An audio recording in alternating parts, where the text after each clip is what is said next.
gudoomiyaha cusub ee degmada Ceelal Aadan Ciga Daahir Carraale oo warbaahinta qaranka Soomaaliland ugu warramayay magaalada Caynaba ee xarunta gobolka Saraar ayaa nooga xog warramay xaaladda guud ee degmadaasi Ceelal iyo deegaamada hoos yimaada gaar ahaan dhinacyada waxbarashada, caafimaadka, biyaha iyo waliba xaaladda abaareed ee deegaankaasi ka jirta. gudoomiyuhu waxa uu sidoo kale sheegay in la soo afjaray xaaladii dhinaca xaalufinta deegaanka ee muddada dheer ka taagnay deegaankaasi. waan dhawahay aad ayaan idin salaamayaa waxaan idinka mahad celinayaa runtii waraysiga maanta ay ugu waraysateen ayaan idinka mahad celinayaa anigu degmada Ceelal waxaan soo gaaray bishii 11aad 8deedii isla markaa horta shaqada ugu horeysa aan bilownay waxay ahayd inaan la dagaalano dhuxusha oo aad iyo aad u curiyaamisay degmada iyo Saraar badanteedaba. waxaan nagala howlgalay wasiirka cadaaladda, wasiirka xiriirka golayaasha, wasiirka deegaanka, dhammaan maamulka gobolka, taliyaha booliska, gacmayre, barasaabka, isuduwaha wasaaradda deegaanka oo nin aad u fiican oo firfircoon oo aan isagu aad u shaqeynaya. runtii waan ku guuleysanay si kastoo loola dagaalamay in maanta dhuxushii la soo afjaro.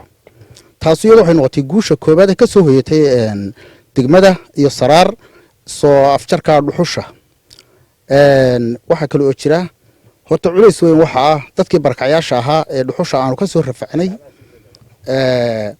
dadkaasi waa dad iminka markii xoolana may lahayn, xaasley maran bay ahaayeen, dhuxushi way ka dhamaatay, way tuban yihiin, runtii caawin bay u baahan yihiin ayo shaqo abuur wixii loo helayo intaba. taasi waa mid aad u jirta. jiilaal baa koow yidhi dayr lama helin, markaa dayr la'aan iyo jiilaal uu garanayaa dee ninka yaqaanaa sida marka isqaabilaan biyihii way go'an yihiin. deegaamadoo dhan waanu soo maray intaan dee Ceelal xukunto dhammaan biyo la'aantoodu waa mid halis ah. dad iyo dunyaba dhul xaaluf fara badan ayaa ka jira. xoolihii weli dee may bixin oo weli dee xilligay bixi jireen may gaarin, laakiin dhul xaalufay joogaanoo siirooya. biyo la'aantiina iyadu aad iyo aad bay u sarreysaa. taasu iyadu waa taa.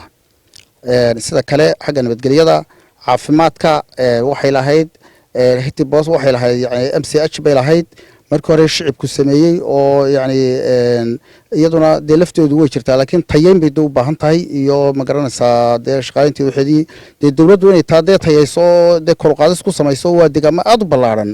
MCH-na kaasuunbaa dhex yaalla. marka ambalaaska isagu waxa weeyaan waanu codsanay, waxa weeyaan waanu kurjo weyn inuu noo yimaado. laakiin sida kale ayay dee ugu baahan tahay shaqaale iyo dee wixii ay dee xanaano ballaaran inay noqoto oo dee ku filan dee bulshada Saraar iyo degmada Ceelal nawaaxideeda. taasina dee way fiican tahay. dee sideeda kalena bulsho wanaagsan oo aad iyo aad isu taageersan, dawladoodana aad u jecel oo waa dad dawladda jecel. laakiin aad iyo aad iminka ambalaaska dee loo ballan qaaday dadkii aad buu ugu faraxsan yahay ama u hadal hayaa. waxay hadal hayaan inay dee gaarigii booliska amnigana helaan oo amnigii caafimaadku dee iskaabsadaan oo meesha kasta wax ka dhacaan boolisku dee maale waxay ku dhaqaaqaan. iyadana taas waa laga maarmaan. kolley dee waxaanu ku filaynaa dawladdu inay naga aqbashay inay dee aanu helno. taasna dee waan uga mahad celinaynaa. Jaamac Boodacade, warbaahinta qaranka Soomaaliland, Caynaba.